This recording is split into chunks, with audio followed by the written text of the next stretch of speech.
तो वेलकम है दोस्तों, नमस्कार करता हूं आप सभी का इस चैनल में ज्ञान सागर में। एंड इस वीडियो में हम लोग बात करने वाले हैं बीएड सेमेस्टर थर्ड। जो भी लोग हैं, आप लोग पढ़ाई कर रहे हैं, बीएड सेमेस्टर थर्ड में हैं और आपने पेडागोगी ऑफ हिस्ट्री रखा है, पेडागोगी हिस्ट्री रखा है, इतिहास रखा है, तो किस टाइप के क्वेश्चन पूछे जाते हैं इसमें आइए देखते हैं।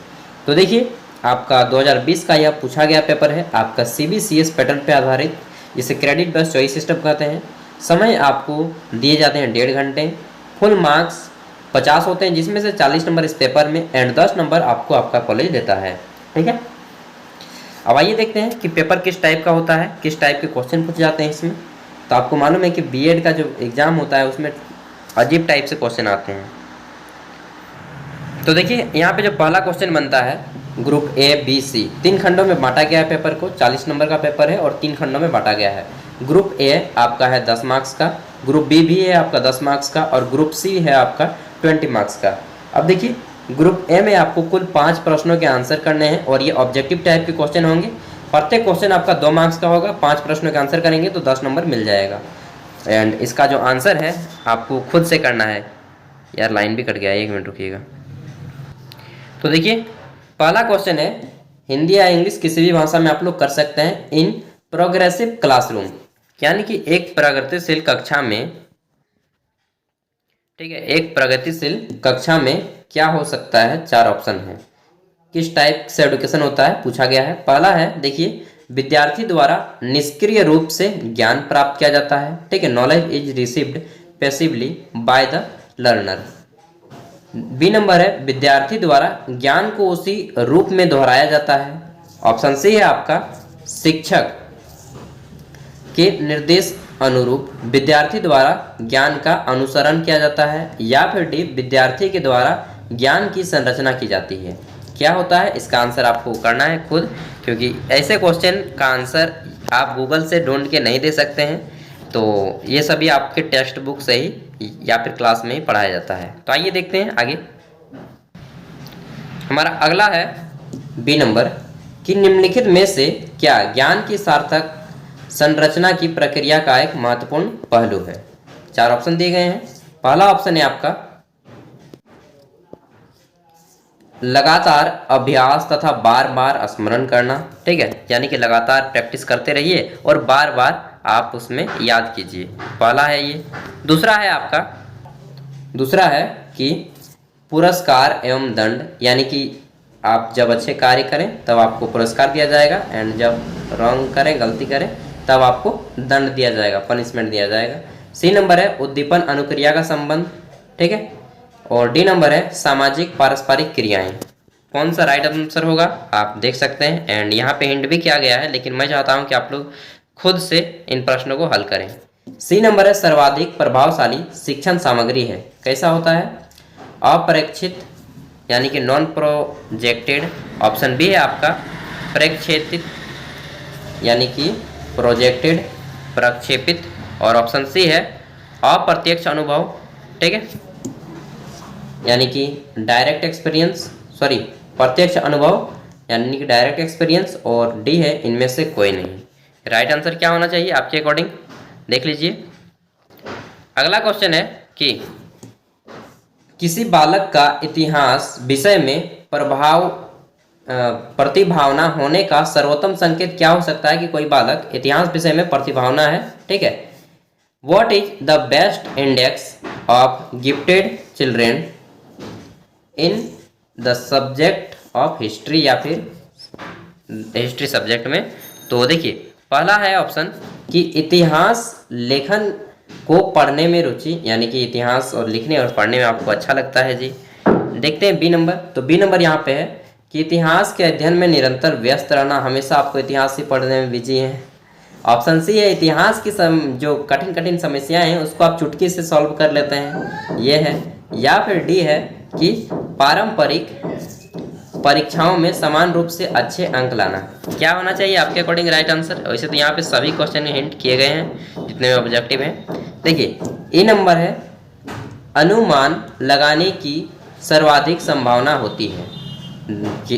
To guess the maximum possible solution.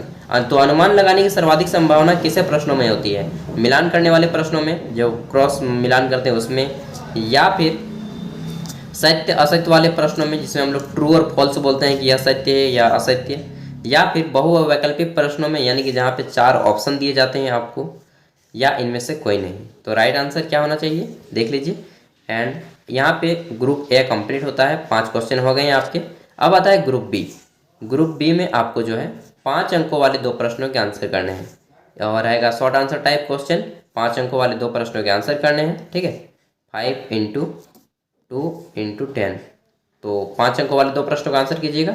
देखिए इसमें जो है आपके वर्ड लिमिट है वह रहेगा 5 अंकों वाला प्रश्न है, यानी कि 125 से लेकर के आप 150 शब्दों के बीच में लिखें तो आपका आंसर एक आइडियल आंसर माना जाएगा, ठीक है। देखिए पहला क्वेश्चन है, इसमें केवल 2 ही बनाने हैं, आपको 4 ऑप्शन में दिए जा रहे हैं। Give a critical appreciation of the professional growth of history teacher in present curriculum stage, यानी कि वर्तमान परिस्थिति को ध्यान में रखते हुए इतिहास अध्यापन की व्यवसाय उन्नति का समालोचनात्मक विवेचन कीजिए। यार व्यवसाय में कैसा है इतिहास टीचर बनने से? तो देखिए दोस्त, टीचर समाज की उन्नति के लिए होते हैं, मुख्य रूप से ये इन्हें शिक्षा देने का कार्य किया जाता है। ये उतना पैसा वगैरह कमाने में इंटरेस्ट नहीं रखते हैं, अच्छे से लाइफ को जिए, बस वही उनका होता है थॉट्स ना। देखिए 3 नंबर है, क्वेश्चन नंबर 3। इतिहास शिक्षण में श्यामपट्ट का प्रयोग करते समय, यानी कि ब्लैक बोर्ड का प्रयोग करते समय कौन कौन सी चीज़ों को ध्यान में रखना चाहिए, ठीक है, उसको बताना है। तो पहला तो आप देख सकते हैं कि जैसे कि मानचित्र देकर समझाया जाना चाहिए बच्चों को, ठीक है। इसी टाइप से जितने भी हैं पॉइंट उन सभी को बता दीजिए। क्वेश्चन नंबर 4 है, इतिहास में कालक्रम के महत्व का वर्णन करें, यानी कि describe the importance chronology in history. कितने कालक्रम हैं, किन किन डेट से, पूरा डेट भी एक्सप्लेन कर देना है। क्वेश्चन नंबर 5 है आपका, और ये बोला जा रहा है कि ऐतिहासिक पर्यटन में अनुवर्तों कार्य में क्या सम्मिलित है। ऐतिहासिक पर्यटन में अनुवर्तों कार्य में क्या सम्मिलित है। What is consisted of follow of work of historical excursion होगा। यार मेरा इंग्लिश ना दोस्त बहुत कमज़ोर है, कोशिश कर रहा हूँ सुधारने की, सरकारी स्कूल में पढ़ के। चलिए कोई बात नहीं। एंड ग्रुप सी आता है आपका, एंड इसमें आपको जो है लॉन्ग आंसर टाइप प्रश्नों के आंसर करने होंगे। यहाँ पे तो लिख दिया है ऐसे टाइप क्वेश्चन, मतलब कि आपको निबंध के अनुसार जिस तरह निबंध लिखते हैं उसी तरह इस प्रश्नों का आंसर देना है। तो 10 अंकों वाले 2 प्रश्नों के आंसर करने होंगे इस पेपर में, इस सेक्शन में, ग्रुप सी में। एंड प्रत्येक क्वेश्चन जो है आपका लगभग 300 से 400 शब्दों के बीच में होना चाहिए। मतलब इतना लिख लेते हैं ना तो आपके अच्छे मार्क्स आ जाएंगे, पक्का है, ठीक है। तो आइए देखते हैं, 10 में से आपको 8 नंबर मिल जाएंगे अगर आप इतने वर्ड्स लिख देते हैं तो। अब देख लेते हैं। तो क्वेश्चन है हमारा पहला क्वेश्चन कि इतिहास शिक्षण में गांव के विद्यालयों में पढ़ाने के लिए कौन सी शिक्षण विधियां सफलता प्रयोग की जा सकती हैं। आसपास के सामाजिक वातावरण पर आधारित इतिहास पर कुछ उदाहरण देकर संक्षेप में विवेचना कीजिए, ठीक है। संक्षेप में बताना है, छोटा में ज़्यादा लॉन्ग नहीं जाना है। 300-400 शब्द इजीली लिख लीजिएगा। कितना मिनट लगेगा? 2 मिनट नहीं, 5 मिनट लगा दीजिएगा यार, 2 मिनट में तो मैं भी नहीं सकूँगा।